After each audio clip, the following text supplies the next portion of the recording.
All right, guys, before I start the video, please just subscribe. I know a few of you who are watching this are, and that's great, and I thank you very much. But I know a lot of you aren't. We're doing great on all socials, but we're still trying to grow here on YouTube. So a subscribe would really be helpful. It's right down there. It's completely free.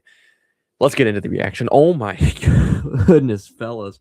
Well, ladies and gentlemen, guys, 100-97 is your score as Alabama hangs on at home in a much needed game. They will improve to 5-4 in SEC play and 15-7 on the year.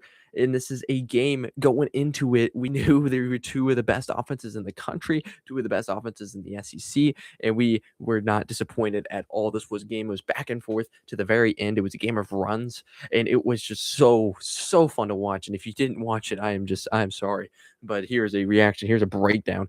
And at the end of the game, Texas win it down 3. Alabama pulls the classic foul up 3 tactic, which I think is the right move by Nate Oates. I think that is 100% what you got to do if you're Nate Oates. And he did it, and which is not usually what you want to do.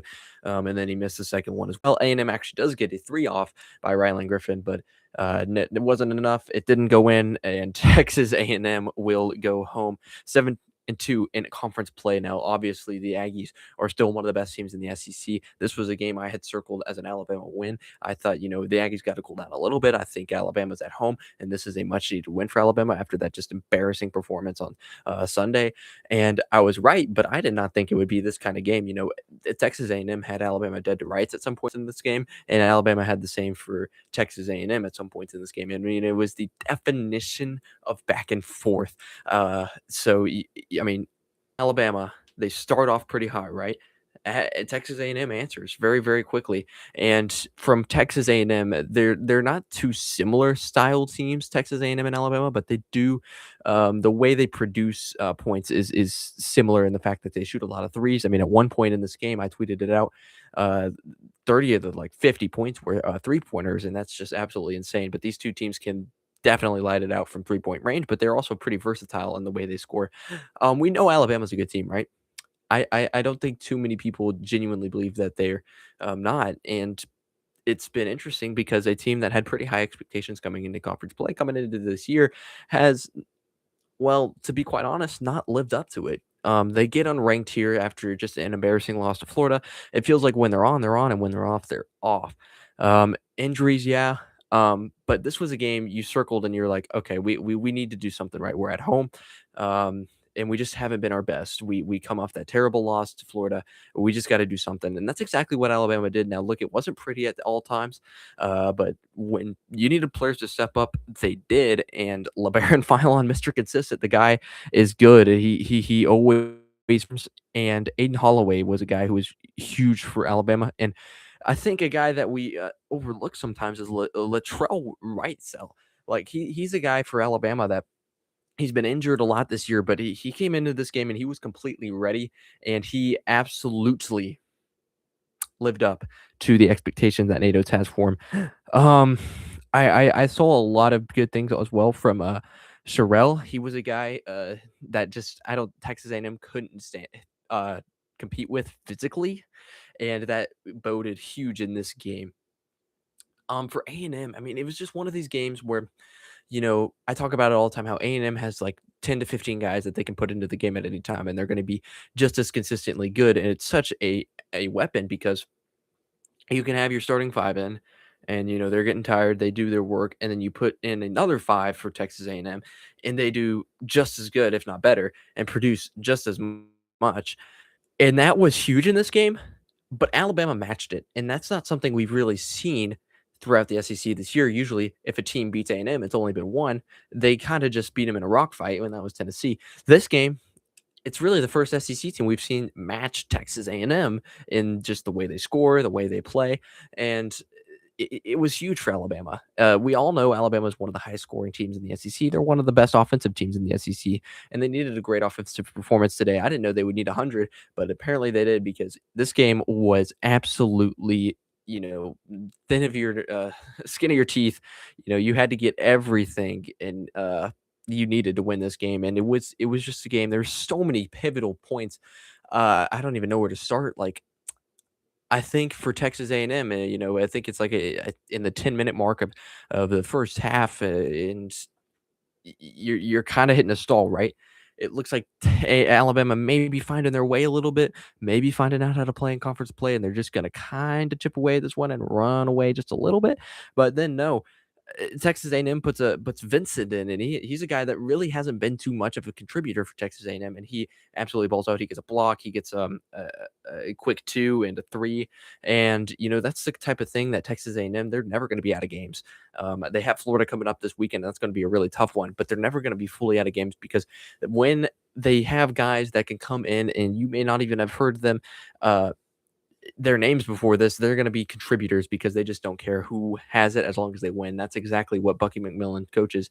And all credit to Texas A&M because in a game like this where we've seen in the SEC back against the wall teams that really need a victory, teams that like Alabama here, there was backs against the wall, 4-4 in conference play. They weren't living up to expectations. They come off an embarrassing loss.